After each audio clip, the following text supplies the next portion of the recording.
بدلے بدلے سے سرکار نظر آتے ہیں. یہ اشارہ کسی اور طرف نہیں بلکہ ہمارے محبوب وزیر اعظم جناب عمران خان کی طرف ہے، جو کچھ دنوں سے اپنے سیاسی مخالفین کا نام لینے سے گریز کر رہے ہیں. یعنی جو خان صاحب کہتے تھے نا فلاں نواز شریف شہباز شریف، اب خان صاحب اشارے کنائیوں میں باتیں کر رہے ہیں. تو لگتا یہ ہے کہ خان صاحب نے کچھ نہ کچھ سیکھ لیا ہے یا پھر انہیں سکھا دیا گیا ہے، سمجھا بجھا دیا گیا ہے. جس طرح نواز شریف پہلے عسکری اداروں کے کچھ لوگوں کا نام لے رہے تھے، اب وہ نام نہیں لیتے تو اشارے کنائیوں میں ان کا ذکر کرتے ہیں، جس کی وجہ سے ان کے سیاسی مخالفین یہ کہہ رہے ہیں کہ نواز شریف کا سافٹ ویئر اپڈیٹ ہو گیا ہے. تو کیا یہ کہا جا سکتا ہے کہ خان صاحب کا سافٹ ویئر بھی اپڈیٹ کر دیا گیا ہے کہ اب وہ اپنے سیاسی مخالفین کو نام لے کر برا بھلا نہیں کہیں گے؟ لیکن اس کا مطلب یہ نہیں کہ نواز شریف اپنے موقف سے پیچھے ہٹ گئے ہیں یا خان صاحب نے اپوزیشن کو بخش دیا ہے. خان صاحب کے بس میں ہو تو اپنے سیاسی مخالفین کا اس دنیا میں آنا ہی غلط ثابت کر دیں. خان صاحب فرماتے ہیں کہ نواز شریف دور میں جو موٹر وے بنائی گئی تھی وہ درست نہیں تھی، اس سے ملک کا بڑا نقصان ہو گیا. موٹر وے 100 کلومیٹر لمبی بن گئی ہے جس سے ترقی کا سفر بہت طویل ہو گیا ہے. اور اگر نواز شریف صحیح موٹر وے بنا دیتے تو ملک پہلے ہی ترقی کی شاہراہ پر گامزن ہو چکا ہوتا. اسی لیے ان کی حکومت اب صحیح موٹر وے بنا رہی ہے. یعنی وہ پرانا پاکستان جو بنایا تھا قائد اعظم نے وہ بھی صحیح نہیں تھا تو خان صاحب نیا پاکستان بنانے چل پڑے. اب جو پاکستان کی سڑکیں پچھلے حکمرانوں نے بنائی موٹر وے وغیرہ وہ بھی خان صاحب کو پسند نہیں آئی. تو خان صاحب نے یہ بھی دعویٰ کر دیا ہے کہ انہوں نے نواز شریف سے زیادہ سڑکیں بنا دی ہیں.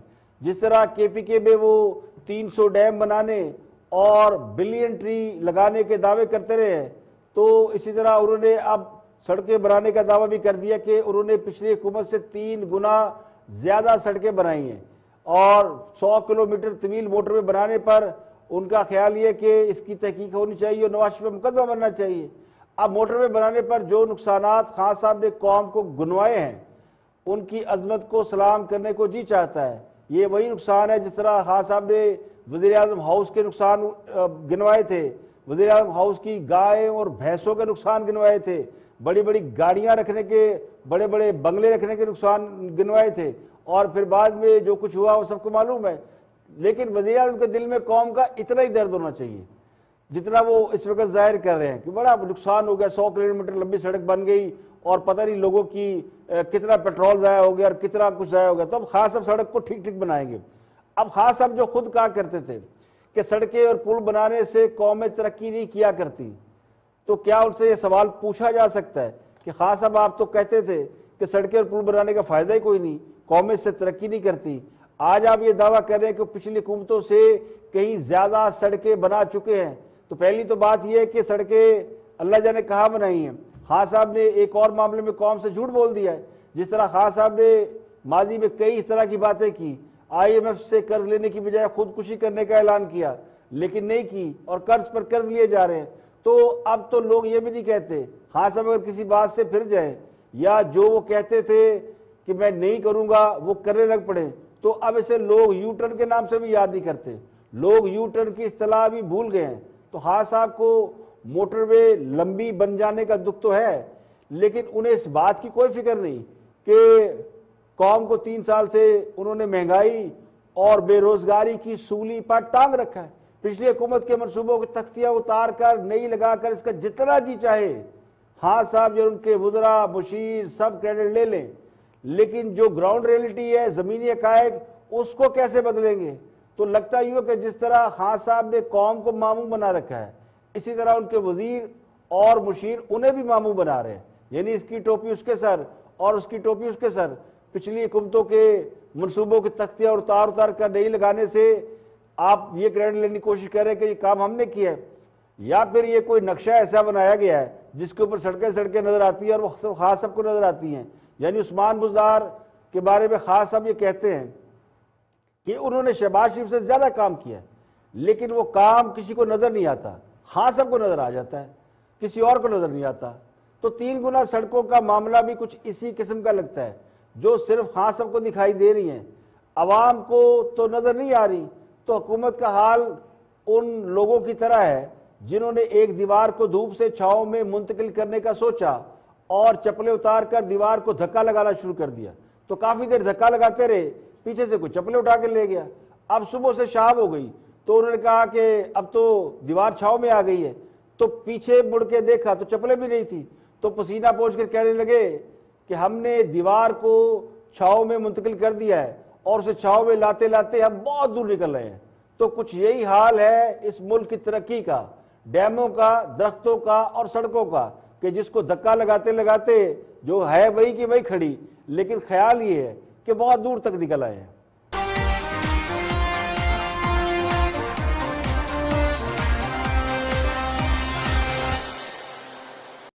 بسم اللہ الرحمن الرحیم. السلام علیکم. پروگرام اختلاف رائے کے ساتھ میں ہوں افتخار کاظمی. کہنے والے یہ کہتے ہیں, بلکہ حکومت کا دفاع کرنے والے یہ کہتے ہیں کہ مہنگائی ہوتی تو لوگ سڑکوں پر ہوتے, عوام سراپا احتجاج ہوتے. اگر بے روزگاری ہوتی تو پھر لوگ روزگار مانگنے باہر نکلتے, اداروں کے سامنے کھڑے ہو کر احتجاج کرتے. اگر دھاندلی ہوتی تو سیاسی جماعتیں اسمبلیوں میں نہ بیٹھی ہوتی. اگر چینی مہنگی ہوتی تو لوگ چائے پینی بند کر دیتے, لوگ مٹھائیاں کھانا یا مٹھائیاں خریدنا بند کر دیتے. اگر آٹا مہنگا ہوتا تو روٹی مہنگی ہوتی تو ہوٹلوں میں کھانے والوں کی تعداد میں کمی ہو جاتی, لیکن ہوٹلوں پر تو ویسے ہی رش ہے. بجلی اگر مہنگی ہوتی تو لوگ اے سی کا استعمال بند کر دیتے. بجلی کی پیداوار میں یا بجلی کی ڈیمانڈ میں کمی ہو جاتی, پیداوار تو وہی ہے. لوگ اگر روشنیاں کم جلاتے کہ جی بڑی مہنگی بجلی ہے تو بجلی کم استعمال کرتے. لیکن ہو کیا رہا ہے, بجلی کی ڈیمانڈ تو روز روز بڑھ رہی ہے. مہنگائی کی وجہ سے یا بجلی قیمتوں میں اضافے کے بعد بھی بجلی کی ڈیمانڈ میں کمی کوئی نہیں آ رہی. گیس مہنگی ہوتی تو پھر لوگ لکڑی اور کوئلے کی خریداری کرتے, اس کی مانگ میں اضافہ ہوتا, اس کی لائنوں میں لگے ہوتے. اگر پیٹرول مہنگا ہوتا تو بقول خان صاحب کے موٹر سائیکلوں کی ریکارڈ فروخت نہ ہوتی, تو موٹر سائیکلوں کی فروخت میں تو اضافہ ہو رہا ہے اور گاڑیوں کی خریداری بھی بڑھ رہی ہے. ذرائع آمدن کم ہوتے تو کنسٹرکشن نہ ہوتی, نئے گھر نہ بنتے, نئی بلڈنگیں نہ بنتی. جس طرح آج کل ہائی رائز بلڈنگیں بن رہی ہے اور حکومت اس بات کا کریڈٹ لے رہی ہے کہ حکومت کی کنسٹرکشن کی صنعت بہت زیادہ ترقی کر رہی ہے. تو اس طرح کی بے شمار لاجکس ہیں جو حکومت کے لوگ, حکومت اور ان کو لانے والے جو ہیں وہ پیش کر رہے ہیں, اور وہ جو اس بات پر کھڑے ہیں کہ حکومت ناکام ہو رہی ہے, ناکام ہو چکی ہے, ڈیلیور نہیں کر پا رہی, بلکہ اس کے سارے کام کاغذی ہے. ان کو یہ جواب دیا جا رہا ہے کہ حکومت ناکام ہوتی تو پھر سڑکوں پر دما دم مست کلندر ہو رہا. تو جب وہ نہیں ہو رہا, راوی چین ہی چین لکھ رہا ہے, تو پھر یہ کہنا کہ حکومت ناکام ہو گئی ہے یہ درست نہیں ہے. اگر ناکام ہے تو لوگ سڑکوں پر کیوں نہیں ہیں, احتجاج کیوں نہیں کر رہے, راوی چین ہی چین کیوں لکھ رہا ہے, بازار کیوں کھلے ہوئے ہیں اور کیوں بھرے ہوئے ہیں. یعنی یہ کہا جاتا ہے کہ جی دیکھیں بازاروں میں بڑی تعداد میں لوگ موجود ہیں اور خریداری ہو رہی ہے, چیزیں مہنگی ہے تو لوگ چیزوں کا بائیکاٹ کیوں نہیں کر دیتے. پیٹرول مہنگا ہے تو گاڑی اور موٹر سائیکلیں کیوں خرید رہے ہیں, گاڑی خریدنے کے بجائے پیدل سفر کیوں نہیں کرتے, سائیکلوں پر سفر کیوں نہیں کرتے. بجلی مہنگی ہے تو پھر بجلی کا استعمال کم ہونا چاہیے, زیادہ بجلی استعمال کرنے سے بل بھی زیادہ آئے گا, بجلی کم استعمال کریں گے تو بجلی کی ڈیمانڈ میں کمی ہوگی. لیکن یہ سب کچھ نہیں ہو رہا, بجلی کی مانگ پہلے سے زیادہ بڑھ رہی ہے. تو اس کا مطلب یہ کہ لوگوں کو بجلی چاہیے, سستی ہو یا مہنگی ہو. یہی مثال ہر مہنگی چیز کے حوالے سے دی جا رہی ہے, اور وہ تمام مسائل جو کہ عوام سے ریلیٹڈ ہے ان کے بارے میں جب بات کرے تو اس کے دفاع میں یہ ساری لاجک استعمال کی جا رہی ہے. یعنی حکومت اور اس کے چاہنے والوں کا, خیر خواہوں کا, یا وہ لوگ جو بھی تک خان صاحب کے ساتھ کھڑے ہیں جن کا خیال یہ ہے کہ خان صاحب جو ہے وہ اس ملک کی تقدیر بدل دیں گے, اور خود خان صاحب بھی کہتے ہیں کہ بہت کچھ بدلنے والا ہے. ابھی وہ عطا اللہ عیسیٰ خیلوی صاحب نے گانا گایا کہ تبدیلی آ گئی ہے اور بہت کچھ چینج ہو گیا ہے, تو اس کے بارے میں بھی آپ کو بتائیں گے کہ وہ کس قسم کی تبدیلی آئی ہے. تو مہنگائی کے حوالے سے حکومت کا موقف یہ ہے کہ یہ صرف اپوزیشن کا اور میڈیا کا پروپیگنڈا ہے, اور اپوزیشن لیڈر جن کا کام ہی حکومت کے اوپر الزام لگانا ہے یا حکومت کے اوپر چیک اینڈ بیلنس رکھنا ہے تو وہ الزام لگاتی ہے. اپوزیشن کا کام ہی حکومت کی مخالفت کرنا ہے اور اس کا کام حکومت کو آڑے ہاتھوں لینا ہوتا ہے, تو وہ لیتی رہتی ہے. لیکن جو حکومت کی ناکامیاں میڈیا گنوا رہا ہے, جو اپوزیشن بات کر رہی ہے اس کو حکومت نہیں مان رہی.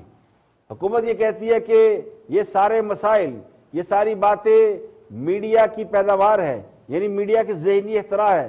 میڈیا جو چاہتا ہے وہ دکھاتا ہے، وہ ترقی نہیں دکھا رہا. حکومت اسے نہیں مانتی جو میڈیا بتاتا ہے، جو اپوزیشن بتاتی ہے.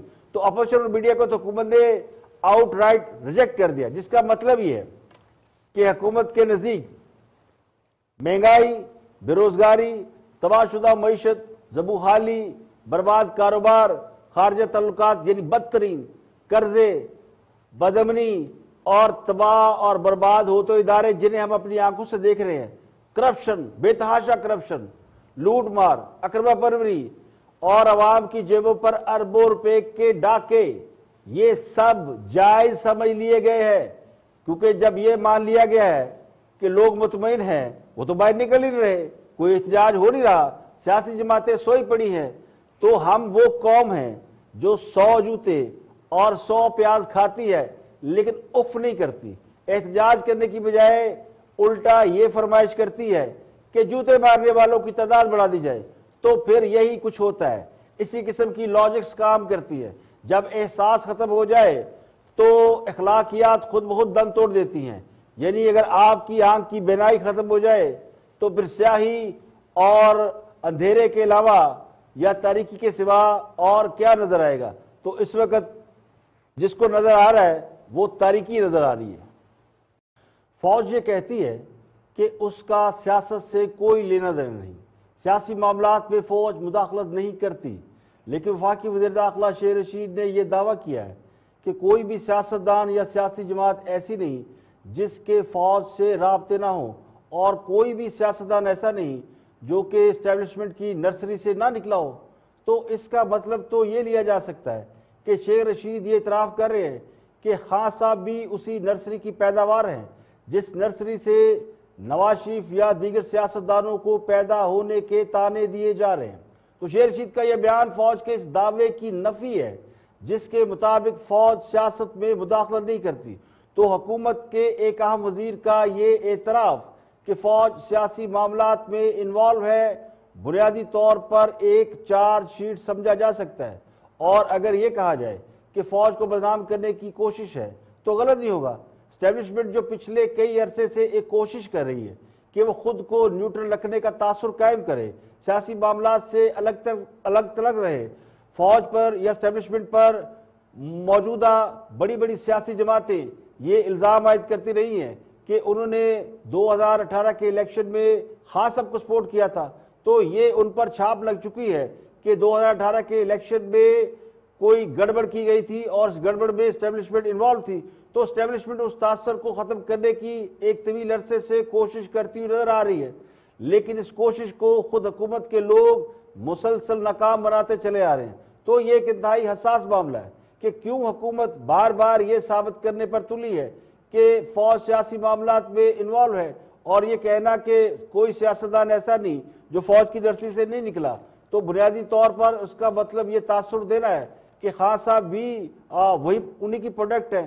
تو اسی لیے کہتے ہیں کہ نادان دوست دشمن سے بہتر ہوتا ہے. تو شیر رشید نے ایک انٹرویو میں بہت اہم باتیں کی ہے، ذرا وہ کلپ دیکھ لیتے ہیں. اور سر ان کا ٹائم ختم ہو گیا، ملک صاحب، مک گئی سواری، گڈی ٹر گئی ہے.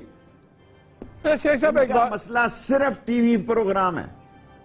ایک بات بتائیں آپ، ان کا مسئلہ الیکشن کے نزدیک کیا ہوگا؟ جس فوج کو یہ للکار رہے ہیں وہ اگر آنکھ کا ایک اشارہ کر دے تو آدھی نون لیگ جو ہے وہ سر کے بل، کیا کہتے ہیں، گھٹنوں کے بل لیٹی ہو.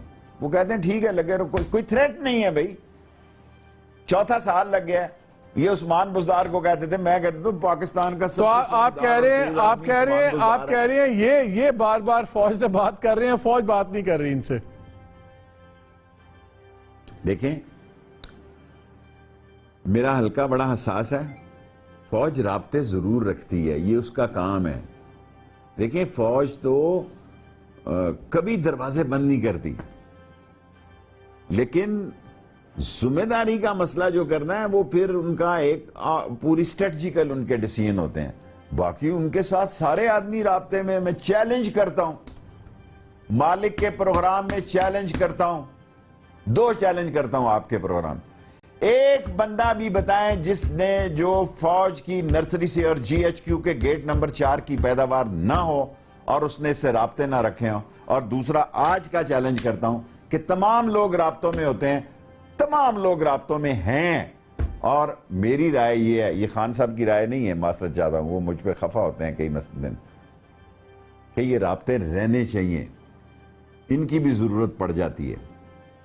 تو شیر رشید نے ایک نئی شدنی چھوڑ دی ہے, بلکہ نئی بات انہوں نے کوئی نہیں کی.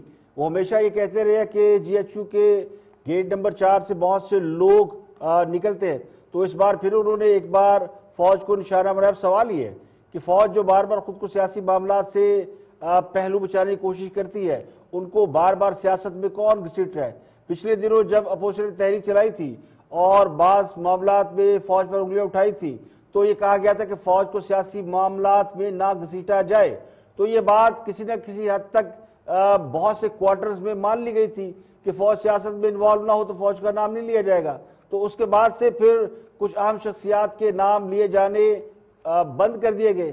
اب پھر سے وہ معاملہ مجھے بھی لگتا ہے کہ ایک بار شروع ہو گیا. اب پچھلے دنوں یعنی 2-3 دن پہلے شیر رشید نے یہ بھی کہا تھا کہ اگر انہیں نہ چھیڑا گیا تو وہ سیاست سے ریٹائرمنٹ لے لیں گے. تو کہیں یہ بھی لگتا ہے کہ شیر رشید یہ سمجھ چکے ہیں کہ اب یہ کہانی ختم ہو رہی ہے. وہ کہانی جو 2018 کے الیکشن سے کوئی 1-2 سال پہلے شروع ہوئی تھی یا لانگ مارچ سے شروع ہوئی تھی, وہ کہانی اب اختتام کی طرف بڑھ رہی ہے, اور اس کے کردار اب اس میں سے نکلنے کی کوشش کر رہے ہیں.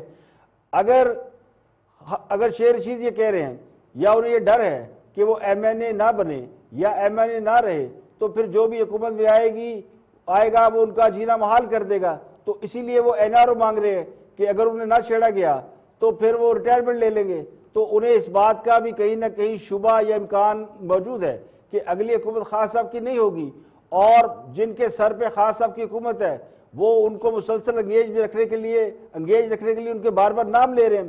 تو اگر خان صاحب کی حکومت اگلی بار آ رہی ہوتی تو پھر شیر رشید کو یہ کہنے کی ضرورت ہی نہیں تھی کہ انہیں تنگ نہ کیا جائے. تو لگتا یوں ہے کہ شیر رشید آج کل کافی ذہنی کشمکش سے دوچار ہیں. وہ اپنی جان بھی چھڑانا چاہتے ہیں اور ایسی باتیں بھی کر رہے ہیں جن سے خان صاحب کو بھی سیاسی نقصان ہو سکتا ہے, اور ملک کے سب سے اہم ادارے یعنی قومی سلامتی کا جو اہم ادارہ فوج, جسے لوگ کریڈیبل مانتے رہے ہیں اور مانتے ہیں, 2-4 لوگوں کے آگے پیچھے ہونے سے کوئی فرق نہیں پڑتا, لیکن فوج کے بارے میں جو مجموعی رائے ہے وہ بڑی کریڈیبل رائے ہے. جب ان پر انگلیاں اٹھتی ہیں اور وہ لوگ جن کے لیے فوج نے بہت سارے اچھے کام کیے, فوج اگر عمران خان کو لائی تھی تو یقینی طور پر نیک نیتی سے لائی ہوگی. تو لگتا ہے یہ شیر رشید آج کل کافی ذہنی کشمکش سے دوچار ہیں. وہ اپنی جان بھی چھڑانا چاہتے ہیں اور ایسی باتیں کر رہے ہیں جن سے وہ خان صاحب کو بھی سیاسی نقصان ہو سکتا ہے اور ان طاقتوں کو بھی نقصان ہو سکتا ہے جنہوں نے ہمیشہ شیر رشید کو پروٹیکٹ کیا ہے.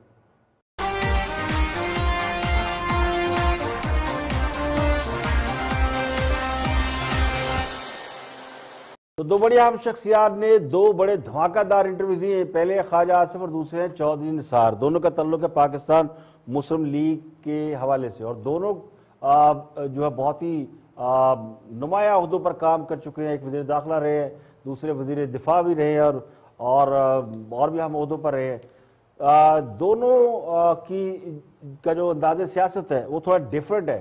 الگ الگ انٹرویو ہیں, لیکن آپ کو میں دکھاتا ہوں پہلے خواجہ آصف کا انٹرویو, اس کے بعد چودھری نثار کی بات کریں گے. یہ دونوں انٹرویو جو ہے وہ مسلم لیگ نون کی جو ماضی کی سیاست ہے اور موجودہ سیاست ہے دونوں کو ریفلیکٹ کر رہے ہیں. اور اس کے بعد ایک اور بڑی دھماکہ خیز آپ کو گفتگو سنوائیں گے طلال چودھری اور جنرل ریٹائرڈ اعجاز ایوان کے درمیان جو ڈیبیٹ ہوئی ماشاء اللہ کے حوالے سے اور سیاستدانوں کے طلبے چاٹنے کے حوالے سے, اس پر بات کریں گے. لیکن پہلے بات کرتے ہیں, گفتگو کر رہے ہیں خواجہ آصف, دیکھتے ہیں کہ وہ کیا فرماتے ہیں کاشف عباسی کے ساتھ. پارٹی جو ہے نا وہ ایک ٹرانزیشن میں ہے. ایک جنریشن جو ہے نا وہ آہستہ آہستہ فیڈ آؤٹ ہو رہی ہے اور ایک نئی جنریشن جو ہے وہ ایک جنریشن ایگزٹ کر رہی ہے, ایک انٹر کر رہی ہے. تو اس قسم کی کانٹرڈکشنز جو ہے نا بڑی نیچرل ہیں. میں I am not word about it, مجھے اس میں کوئی جیسے میں نے کہا یہ ایک فطری بات ہے, ایک نیچرل بات. تو یہ ایک پوری جو جنریشن جو پرہیپس اولڈ گارڈز آپ ان کو کہہ لیں, انہوں نے لاسٹ ڈچ جو بیٹل جو ہے نا, آئی تھنک وی ہیو, اگر لڑ لی ہے, کچھ نے میرا خیال ہے لڑ لی ہے, اور کچھ جو ہے وہ ابھی لڑیں گے. میرا کچھ لڑنا نہیں چاہتے ہیں, کچھ لڑنا نہیں چاہتے. بالکل, آئی اگری ود یو. یہ ڈیفینیشن جو آپ نے دی ہے, یہ 3 کیٹیگریز میں لوگ ہیں کہ کچھ لڑنا نہیں چاہتے. بیکاز جو سیاست کے ڈھنگ جو ہے نا, اگر آپ سیاست اس کو کہہ سکتے ہیں, میں تو سیاست کہنے سے بھی گریز کروں گا, وہ بہت بدل گئے ہیں. ہماری جو 20-30 سال میں سیاست یا 40 سال میں سیاست جو ہے ڈیٹیریٹ ہوئی ہے. یہ گریٹ گیم بن گئی نا, کرسی کی گیم. یا بالکل بالکل بالکل, یہ آپ کہہ سکتے ہیں کہ یہ ایک نیشنل ایشوز کی سیاست نہیں ہے, آنیسٹ سیاست بھی نہیں ہے, آنیسٹ سیاست بھی نہیں ہے, نیشنل ایشوز کی بھی سیاست نہیں ہے, کوئی نظریاتی سیاست نہیں ہے. یہ بہت زیادہ پرسنلائز ہو گئی ہوئی ہے, ذاتیات کے ارد گرد جو ہے نا ساری کی ساری سیاست جو ہے گھوم رہی ہے, which is very sad. دیکھیں, سابق وزیر اعظم نواز شریف اور ان کے قریبی ساتھیوں میں جو سب سے بڑی پرابلم اس وقت مجھے نظر آتی ہے, وہ اس سیاست کو ڈھونڈ رہے ہیں جو ماضی میں رہی ہے, جو رواداری کی سیاست تھی, یا جس میں کوئی سپیس لی اور دی جاتی تھی. یہ سیاست وہ ماضی میں کرتے رہے. اب دنیا کے اندر سیاست کے انداز بدل چکے ہیں, دنیا بدل چکی ہے, تو سیاست کے انداز بدلے ہیں. جن لوگوں نے سیاست کے انداز نہیں بدلے اور انہوں نے خود کو کنویں کا مینڈک بنا رکھا ہے, تو پھر ان کے ساتھ اس وقت یہی کچھ ہوگا جو ہو رہا ہے. پچھلے 3 سال سے پرانے سیاستدانوں کو جو مار پڑ رہی ہے, اب پرانے سے مراد یہ نہیں کہ جو پرانے ہیں حکومت میں یا حکومت کے باہر, بنیادی طور پر اپوزیشن کی بات ہو رہی ہے. جو حکومت میں ہے وہ تو ظاہر ہے زمانہ ساز ہے, اور انہوں نے خود کو ہمیشہ سیف ہیون میں رکھنا ہوتا ہے, تو وہ حکومت کے ساتھ حکومت کی چھتری میں جا چکے ہیں. لیکن جو نظریات کی سیاست کرتے ہیں, جو عوامی سیاست کرتے ہیں, وہ ماضی میں گم ہیں. ان کا خیال یہ تھا کہ خان صاحب کے دور حکومت میں بھی سیاست ویسے ہی چلے گی جیسی وہ کرتے آئے ہیں. الیکشن ہوگا, اس کے بعد حکومت اپنا کام کرے گی, اپوزیشن اپنی پالیٹکس کرے گی, اور پھر اپوزیشن جو ہے وہ حکومت کی پالیٹکس کے اوپر سوال اٹھائے گی. تو اگر خان صاحب یہی سب کچھ کرتے تو مجھے یہ بتائیں کہ وہ 2 بڑی سیاسی جماعتوں کو ناک آؤٹ کیسے کرتے. تو خان صاحب نے سیاست کا ماڈرن انداز اپنایا جو اگریسو ہے. دور جدید کی سیاست میں درمیانی راستوں کی گنجائش ہی نہیں ہے, بلکہ اگر میں یہ کہوں کہ سیاست اور صحافت دونوں میں کسی درمیانی راستے کی کوئی گنجائش ہی نہیں رہی. اب جو ایکسٹریم پوزیشن نہیں لیتا وہ مارا جاتا ہے. جیسے ٹرمپ, مودی اور خان صاحب کی مثال دی جائے تو یہ تینوں کا انداز سیاست ملتا جلتا ہے. جو ایک بار آپ کو بڑی بڑی باتیں کرنے سے کامیابی دلا دیتا ہے, آپ کو زمین سے اٹھا کر آسمان پر لے جاتا ہے, لیکن یہ کوئی مستقل کامیابی نہیں. اگر آپ نے ڈیلیور نہیں کیا تو پھر آپ گئے, جیسے ٹرمپ گیا, اور نریندر مودی کی کشتی بھی اب ڈول رہی ہے. تو خان صاحب کا شہر بھی ٹوٹ چکا ہے. یہ نہیں کہ خان صاحب کا شہر کا جو ہے وہ موجود ہے. اب اس کو سمجھنے کی ضرورت ہے. اب ایک ہی کام رہ گیا ہے کہ خان صاحب جن کندھوں پر سوار ہو کر آئے تھے, یہ سب کو معلوم ہے, وہ کندھے اگر ہٹا لیں تو باقی تو دیوار پہ لکھا ہوا صاف نظر آ رہا ہے. اب اس کو آپ آئے بائے شائع کریں کہ نہیں وہی سیاست جو آپ کے زمانے میں ہوتی تھی وہی سیاست اس دور میں ہو جائے, تو یہ ذرا مشکل نظر آتا ہے.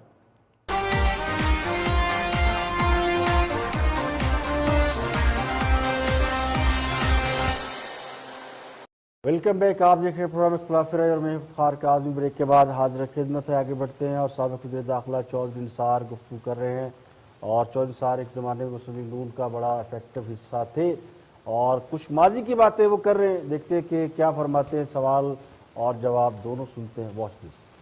خان صاحب کہتے تھے کہ میں نے چودھری نثار علی خان کے ساتھ وعدہ کیا ہے کہ میں آپ پارا سے آگے نہیں جاؤں گا, یہ سب کچھ.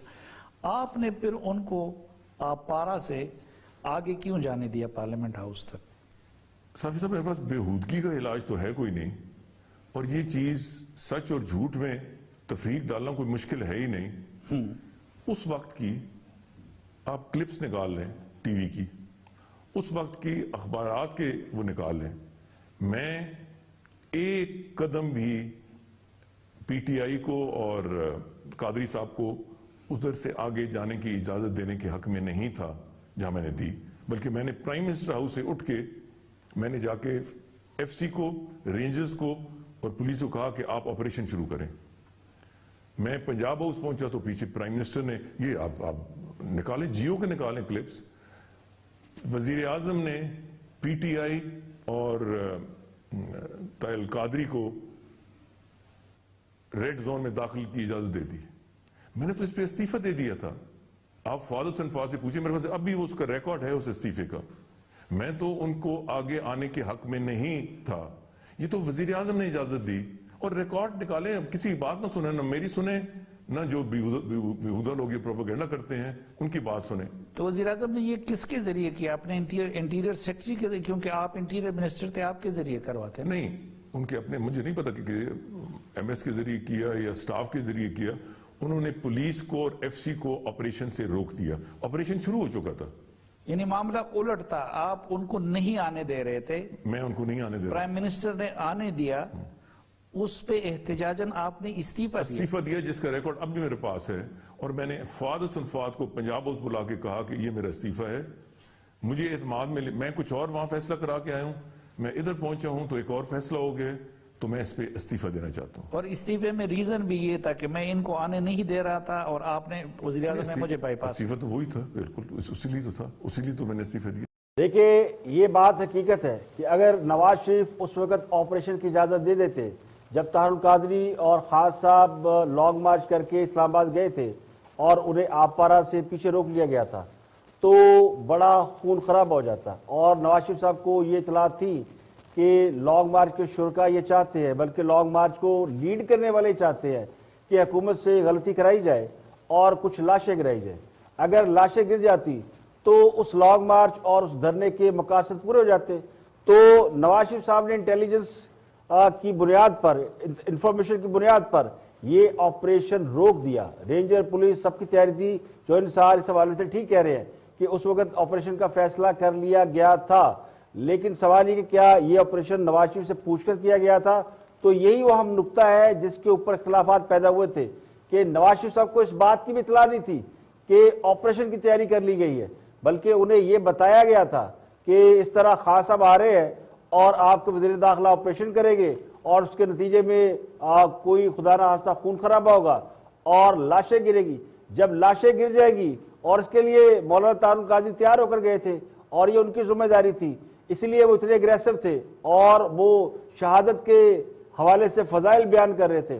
تو یہ سارا جو بیک گراؤنڈ تھا اس کے پیچھے مقصد یہ تھا کہ کسی طرح لانگ مارچ یا اس کے ذریعے لاشیں گرائی جائے اور حکومت اس پہ گلٹی ہو، اور پھر یہ معاملہ جو ہے ظاہر ہے اگر خدا نہ خواستہ اس میں کچھ لوگوں کی موت واقع ہوتی تو یہ معاملہ آگے نہیں بڑھتا. اسی وقت نواز شریف صاحب کی حکومت جو ہے وہ گر جاتی یا گرا دی جاتی یا اس کے خلاف کوئی نہ کوئی ایکٹیویٹی ہوتی. تو بنیادی اس وقت منصوبہ یہ تھا، اور نواز شریف نے یہ کینسل کر کے، یعنی آپریشن کو منسوخ کر کے اس وقت یہ سازش ناکام بنا دی. اسی وجہ سے تو لانگ مارچ اور دھرنے کے وہ مطلوبہ نتائج حاصل نہیں ہو سکے، جبکہ لانگ مارچ کے شرکا یعنی خان صاحب تو پارلیمنٹ میں کے اندر گھس گئے تھے اور پی ٹی وی کے اندر گھس گئے، اور یعنی کوئی ایسی سرکاری بڑی عمارت نہیں تھی جہاں تک ان کی رسائی نہیں تھی. تو حکومت نے اس معاملے میں ان کی راہ میں کوئی رکاوٹ کھڑی نہیں کی، بلکہ یہ اسٹینڈنگ آرڈر تھے کہ کسی کو ہاتھ تک نہیں لگایا جائے گا. تو یہ مناظر تو تاریخ نے محفوظ کر لیے کہ کس طرح لوگ فری وہاں پہ گھومے، کیونکہ اس کے اندر جو شبہ تھا کہ اگر آپ کی گورنمنٹ کے کچھ لوگ مل کر اپوزیشن کے ساتھ اس طرح کا کوئی وینچر کرتے تو الٹیمیٹلی الزام چودھری نثار پہ نہیں آنا تھا، یہ نواز شریف پہ آنا تھا کہ نواز شریف نے ظلم کیا ہے اور لوگ جو ہے وہ اس میں مر گئے.